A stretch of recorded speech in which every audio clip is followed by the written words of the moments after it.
أخف شرير في السينما وعاش حياته كلها بشهادة ميلاد واحد ميت. معقول يطلع كان خمرجي وطول الوقت مسطول؟ توفيق الدقن من فنانين الزمن الجميل اللي قصصهم ممكن يتعامل منها 1000 قصة ورواية، والحقيقة إنه الشخص الوحيد اللي حكايته بتبدأ من قبل ما يتولد من الأساس. والد توفيق الدين اتجوز في حياته أكتر من مرة، بس ولا واحدة فيهم جابت له الواد، لحد ما اتجوز آخر جوازة ليه وخلفت له ولد، ومن غير تفكير سماه توفيق على اسم أخوه. بس 3 سنين والطفل توفى، بس ربنا عوضهم وحمل التاني وجاب الطفل تاني وبرضه سموه توفيق، وقعدوا فترة خايفين يموت زي اللي قبله، علشان كده ما طلعولوش شهادة ميلاد حتى وخلوه عايش بشهادة أخوه المتوفي. وفضل توفيق الدقن طفولته كلها مقضيها يلعب كورة لحد ما كبر شوية وبقى كل حلمه يلعب في نادي الزمالك.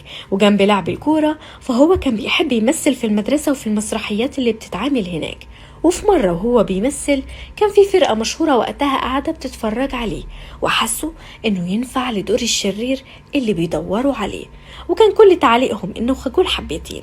وبعد المسرحية كانوا بيدوروا عليه علشان يتكلموا معاه ولقوه فعلا، بس لقوه بالفوطة خارج من حمام عمومي بعد الدش لانه كان بيلعب كورة، ومن كسفته دخل تاني وكان محرج يقعد معاهم. بس الناس حبت توفيق الدقن وادوله دور في مسرحية، ومن وقتها بقى عمل ورا التاني، واغلب الادوار اللي كانت بتجيله بتبقى شر، بس هو كان بيقوم بيها على اكمل وجه، لدرجة ان الناس حست ان هي دي شخصيته الحقيقية بعيدا عن التمثيل.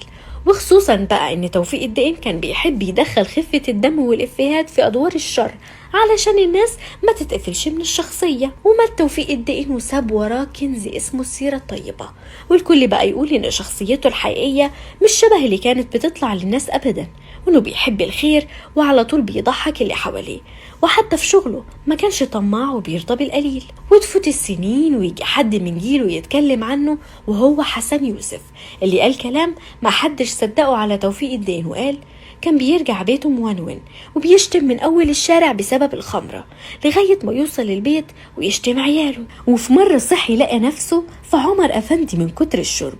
وكان رد أسرة توفيق الدقن على الكلام ده إن حسن يوسف فنان كبير وما فيش بين عيلتهم وبينه غير كل احترام وود، وهو أكيد ما قصدش يقول كده، بس تعبيره خانه مش أكتر، وإحنا عارفين عنه كان بيهزر وهو صاحب أبونا الله يرحمه، واستحالة يقصد حاجة وحشة، وإحنا كنا حاضرين التكريم وشوفنا الموضوع كله. بس الغريب إنهم ما نفوش أي حاجة من اللي قالها حسن يوسف عن موضوع إنه كان بيشرب، وفضلوا سايبين السؤال يلف في دماغ الجمهور، يا ترى أطيب شرير في العالم كان صاحب كاس ولا ده هزار وكلام على الفاضي؟